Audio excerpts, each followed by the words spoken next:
Diz assim a palavra do Senhor em Apocalipse capítulo 11. Foi-me dado um caniço semelhante a uma vara. Também me foi dito: dispõe-te e mede o santuário de Deus, o seu altar e os que nele adoram. Mas deixa de parte o átrio exterior do santuário e não o meças, porque foi ele dado aos gentios. Estes, por 42 meses, calcarão aos pés a cidade santa. Irmãos, é interessante que nesse terceiro ciclo do fim dos tempos, o terceiro ciclo é a repetição da primeira vinda de Jesus até a sua segunda vinda, até a consumação do século, né? Até o juízo final, tudo mais. Então nós vemos que primeiro ciclo, lá nas 7 igrejas, Jesus, a característica dele, o propósito do livro e tudo mais sobre as 7 igrejas que representam todas as igrejas e todos os tempos até a vinda do Senhor.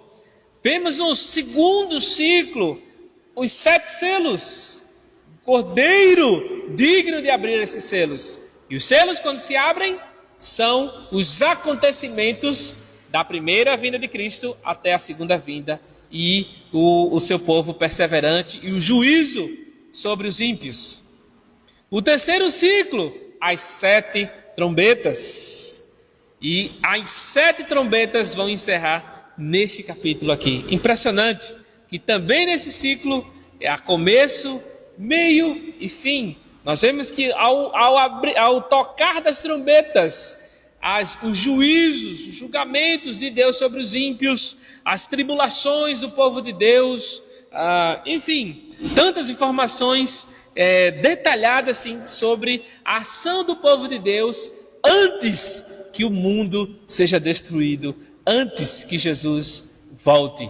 Então, a partir do capítulo 10, a igreja assumindo de servos de Deus que estão aqui legitimamente para anunciar o Evangelho. No capítulo 10 nós vimos na semana passada, João come daquele livrinho, mas o livrinho também é amargo. Ele causa um amargor no estômago, ou seja, doce no paladar e amargo. A palavra de Deus é maravilhosa, é transformadora, mas também tem um preço a pagar, tem os sofrimentos.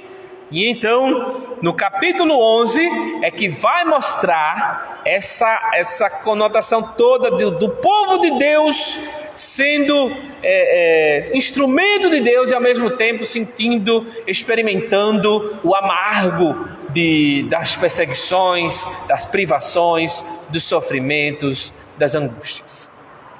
Irmãos queridos, o texto de Apocalipse parece uma complexidade aqui no capítulo 11, porém é simples. Isso mesmo, irmãos. Tanto o verso 1 e 2, que a ordem de medir o templo, como também as 2 testemunhas, está falando do povo de Deus. Nós vamos entrar em mais detalhes, tá certo? Alguns se atrevem a interpretar tudo isso aqui literalmente. É muito complicado, tem que ter muito marabalismo para tentar interpretar isso aqui literalmente, como se 2 pessoas se vestissem de pano de saco lá em Jerusalém e soltando fogo pela boca, aquela coisa bem mágica, sabe? Então, irmãos, vamos esquecer essas corriqueiras, essas loucuras literais, tá certo? No verso 1 e 2 está falando, João está recebendo a ordem de medir. Do capítulo 40 a 42 de Ezequiel recebe a ordem de medir o templo. Nós sabemos que o primeiro templo de Salomão foi destruído, mas o segundo foi reconstruído na vinda de Esdras, né?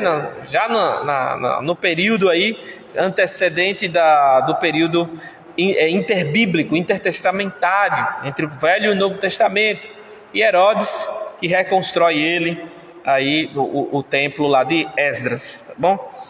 Bom, aqui um caniço, né, um objeto, era uma espécie de vara de bambu, bem retinha, toda oca por dentro, medindo mais ou menos 3 metros, essa vara media. Então ele recebe essa ordem e logo vai medir. Qual é a ordem aqui? Que ele está recebendo do próprio Deus: o santuário de Deus, o seu altar e os que nele adoram. Esquisito, né? O santuário, medir o altar e os adoradores, medir também a quantidade, né? As pessoas e tal. Vamos ver. Bom, já falei aqui do templo de Ezequiel, tá certo? A medida do templo indica a posse e a proteção de Deus para com o seu povo. Deus está presente com os seus e eles lhe pertencem. Ali a medição protegia o templo da abominação da adoração idólatra dentro de seus limites, ou seja, a restauração, a preservação espiritual. Pois o templo medido é uma espécie de modelo celestial, um modelo lá que é mostrado em Ezequiel 40 até o 42, modelo que Deus estava mostrando ao povo: ó, isso aqui é incontaminável, isso aqui é longe de idolatria, esse local de adoração não vai entrar, nenhum deus pagão vai conseguir entrar nele. Era o templo figurando os céus, né? Portanto, essa figura é a igreja, ou seja, esse templo aqui é o povo de Deus que está sendo representado aqui. Principalmente o grupo dos santos do período final, né? Mas secundariamente a igreja de todas as eras, ou seja, esse templo, esse santuário de Deus aqui é o povo do Senhor. Nós vamos entrar em mais detalhes, tá certo? Ao longo das eras, é a proteção corporativa da igreja, semelhante à promessa de Mateus 16, 18, né? Que das portas do inferno não prevalecerão contra ela.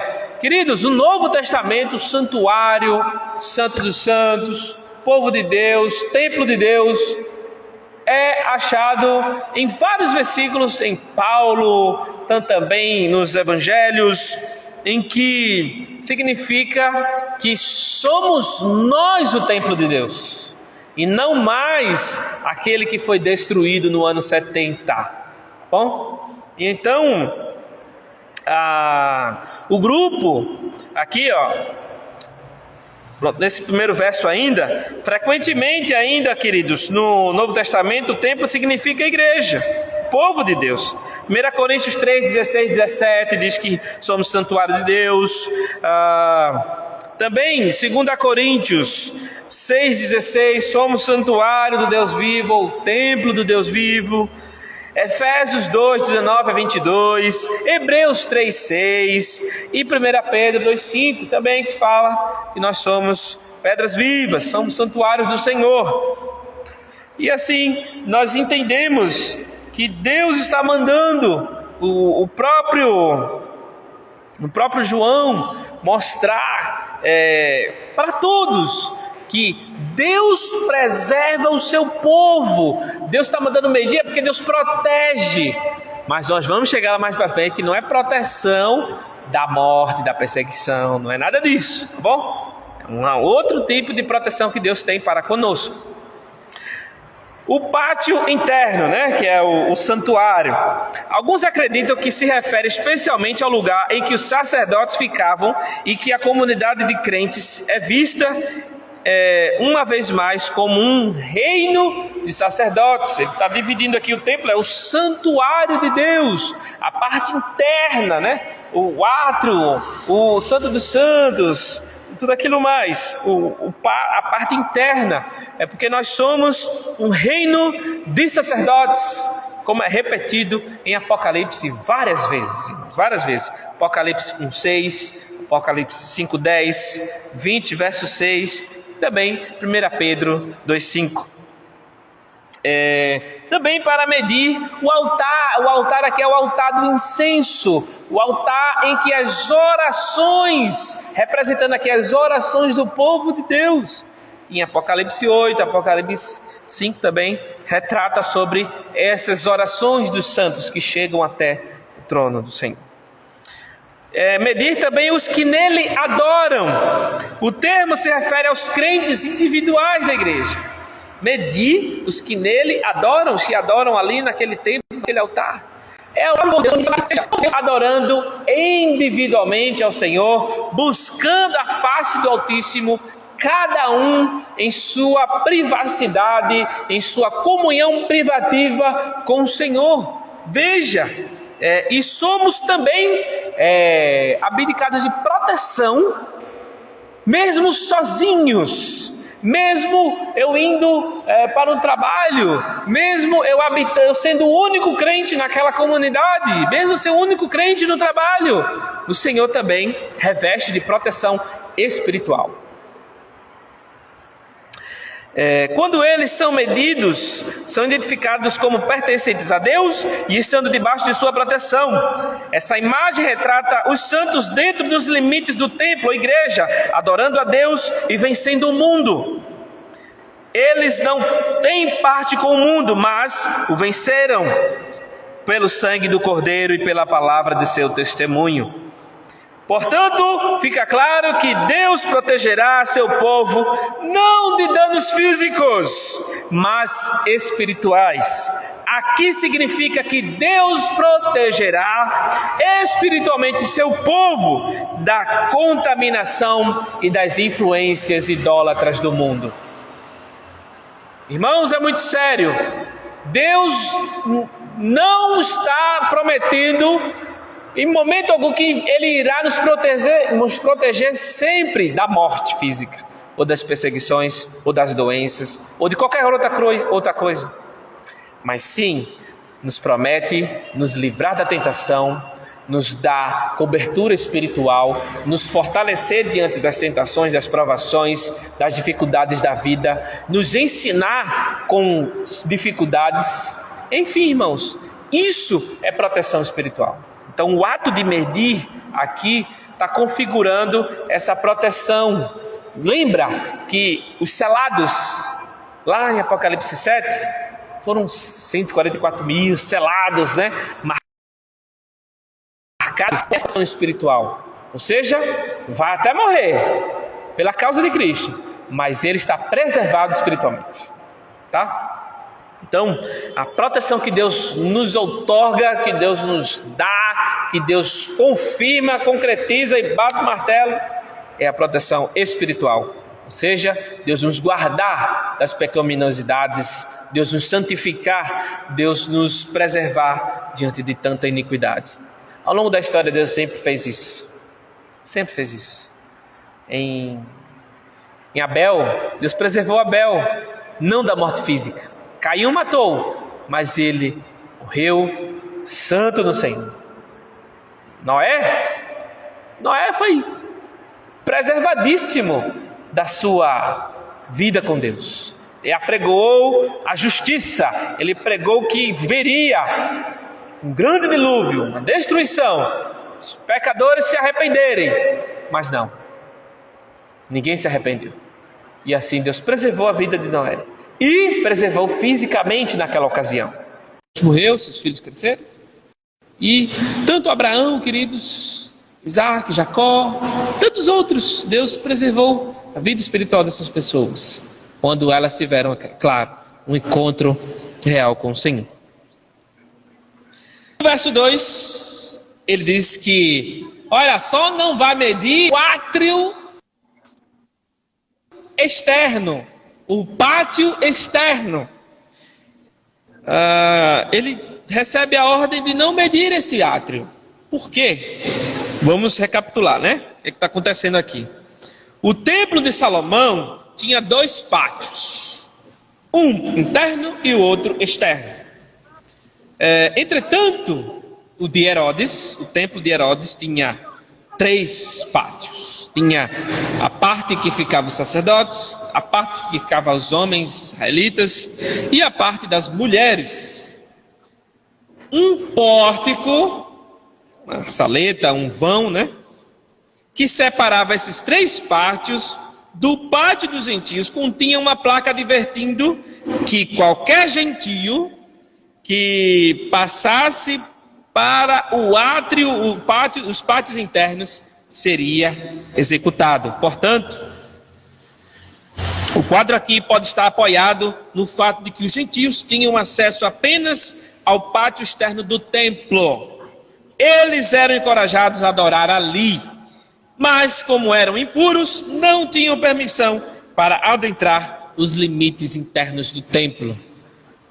Os limites do templo eram um átrio exterior, onde ficavam os impuros, né, vamos dizer assim, eram aqueles que não eram circuncidados, aqueles que não eram judeus também. Teve até um episódio em Atos, né? Ele leva Trófimo, se eu não me engano, ou Tíquico. Aí identificam que o rapaz que já está com Paulo não é judeu. Aí aquela confusão, aí onde se origina a prisão de Paulo. Ele é preso em Jerusalém, é mandado para Cesareia e em seguida para Roma, né? Portanto, queridos, nesta sessão, o pátio externo indicaria que a igreja foi entregue aos gentios ou às nações por um tempo determinado. O que ele está dizendo aqui no verso 2? Deixa de parte o ato exterior do santuário e não messas. Estes, por 42 meses, calcarão aos pés a cidade santa. Irmãos, o pátio dos gentios está representando que a igreja vai estar sendo massacrada ao longo da história, perseguida, maltratada, odiada. Tudo que Jesus já avisou sobre essa perseguição, tá? Está mostrando que esses 42 meses é um período de 3 anos e meio, ou 1260 dias, ou um tempo, 2 tempos e metade de um tempo, ou 3 dias e meio. Enfim, nas escrituras nós vamos ver que isso é a mesma coisa. Nas 70 semanas de Daniel, estamos na última, mas essa última semana ela é muito longa. E durante esses 3 dias e meio, ou 3 anos e meio, é uns 3 anos e meio longo, entendeu? Então, da primeira vinda de Jesus até a segunda vinda é representado nesses 42 meses, certo? Esses 42 também simboliza lá lá em Números. O povo de Deus teve 42 paradas durante aqueles 40 anos de travessia no deserto. Então, sempre que as escrituras se remetem ao número 40, né, nesse derivado 40, 42, são essas duas numerações, é uma travessia. Tá bom? Está atravessando. Vai ter algum acontecimento muito grande depois desses 40 ou 42. O número 40 na Bíblia trata muito bem sobre isso. 40 dias no deserto. Jesus passou, então foi uma transição. 40 anos no deserto o povo passou, 42 paradas. Foi um período de transição. Enfim, Moisés é preparado por Deus ali, 40, né? São períodos de transição. Então, no dilúvio lá, 40 dias e 40 noites, foi um período de transição da terra. A terra foi purificada pelas águas, né? Também enfim, irmãos, se formos falar dos números 40 que há na Bíblia, esse vai se remeter a isso. 40, 42 é uma transição, é um período de tempos diferentes, tá certo? Aqui, esse período de transição, 42 meses, é um período em que nós entendemos simbolicamente que é da primeira vinda de Jesus até a sua segunda vinda. O que acontece nesse meio tempo? O que está acontecendo já? Certo? Então, sermos pisados pelos gentios, pelas nações. Aqui, o termo grego para gentios é mesmo para nações, etnias, etnês. Bom? Então, para entendermos que aqui é nações, os povos do mundo inteiro, massacrando o povo de Deus. Lucas 21, 24, Jesus falou que Jerusalém será pisada pelos gentios, até que os tempos destes se completem. Os tempos dos gentios, ou os tempos das nações. O povo de Deus aqui em Jerusalém, representada aqui, o povo de Deus vai ser massacrado. Tá bom? Por isso que no texto de Apocalipse 11, 2 diz: calcarão aos pés a cidade santa. Certo? E nós vamos chegar aí também. Só para os irmãos se aterem, né? 42 meses é falar de Apocalipse 11, 2 e 13, 5. Bom? 1200 dias ou 1260 também está em Apocalipse 11, 3. Um tempo, metade de um tempo, está em Daniel 12, 7. 3 anos e meio, Daniel 9, 27. É o período entre a primeira e a segunda vinda de Cristo, né? Nós já falamos. Finalmente, o período dos 3 anos e meio indica um tempo ilimitado, que está estritamente debaixo do controle de Deus. E assim, queridos, vamos lá. As 70 semanas de Daniel já está na última. Uma semana longa. Primeira vinda de Jesus. É bem longa. Esses 3 dias e meio, né? Vamos dizer assim. Só que os últimos 3 dias e meio são curtos. Vamos dizer, os 3 dias e meio, os primeiros 3 dias e meio dessa semana, da última 70 semanas de Daniel, né? Durou aí 2.000 anos, mais de 2.000 anos, né? Está durando. Mas os 3 dias e meio, né? Finais, últimos, finalizando, que é o surgimento do Anticristo, esses 3 dias e meio, ou últimos 42 meses, ou os últimos 1260 dias, e por aí vai, esses números todos, esse 1 tempo, 2 tempos, metade de 1 tempo, são tempos abreviados. Bom? Abreviados, o que é isso? Ou seja, serão poucos dias, pouco tempo vai ser. Então, por isso que Jesus fala em Mateus 24, 22, e se aqueles dias não fossem abreviados, ninguém seria salvo, mas por causa dos eleitos, eles serão abreviados. Tá bom? Então, é poucos dias. Nós vivemos muitos dias, esses 3 dias e meio dessa semana, né? A última semana do fim dos tempos. Mas, no surgimento da besta que emerge do mar, da terra, o anticristo vai sim serem abreviados, um período de grande tribulação. Certo? Esse é um tempo de martírio, de morte, de sacrifício, como também um período de preservação e testemunho, no qual Deus se coloca de forma especial junto ao seu povo escolhido. Ou seja, mesmo o povo morrendo, sendo perseguido, sendo maltratado, o Senhor está preservando a sua integridade espiritual, de forma que esse povo não adore a outros deuses. As pessoas têm medo da marca do anticristo, a marca da besta, que vamos ver lá no capítulo 13. Mas, irmãos, não temos que temer. Se realmente fomos selados pelo Senhor, pelo Espírito de Deus, nós sim somos preservados por Ele. O Novo Testamento mostra que a Jerusalém terrena perdeu o direito, irmãos, de ser chamada Cidade Santa, quando o Espírito Santo mudou o lugar de sua habitação, de Jerusalém para os corações, que é o povo de Deus, os corações do povo de Deus. Então por isso que o texto diz que calcarão aos pés a cidade santa. Isso aqui não pode ser literal. A cidade santa que o Novo Testamento fala é majoritariamente falando do povo de Deus, o povo santo do Senhor. A cidade santa é a cidade que desce do céu, que ele vai ser revelada lá nos capítulos finais de Apocalipse, tá bom? Nós vamos chegar lá, mas não pense que aqui é a Jerusalém física. Jerusalém física ela é tratada aqui como Sodoma, Egito. É tratada como um mundo qualquer. E eles constituem pessoas de cada nação, tribo, língua e povo. juntos são os residentes da cidade santa, a Nova Jerusalém.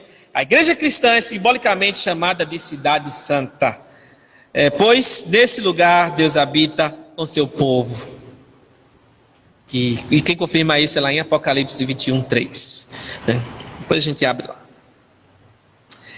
Bom, irmãos, e aqui nós trazemos todo esse esclarecimento para os irmãos, que é todo esse período também de adoração da igreja, o santuário de Deus, é a adoração individual, né? A medição de cada pessoa que adora nesse altar. E isso é esse tempo que nós vivemos já. É um tempo de louvor, de honras ao Senhor.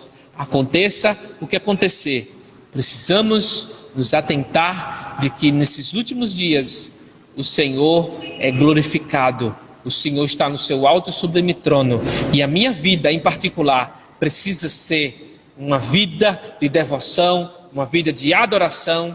Não é adoração chegar na igreja, aleluia, glória a Deus, não é somente isso, é uma vida, mesmo na minha fé privativa, mesmo na minha vida individual, para ser uma vida impactante para a sociedade. E também sermos instrumentos de Deus como um santuário de Deus vivo. Sermos impactantes para o mundo. Enquanto os gentios, as nações, pisam o povo de Deus, mas assim não deixo de adorá-lo e de servi-lo. Tantas vezes, tantos massacres, na história, pessoas que foram arrancadas a língua, pessoas que foram caladas, mas a palavra de Deus não foi calada, não ficou silenciosa.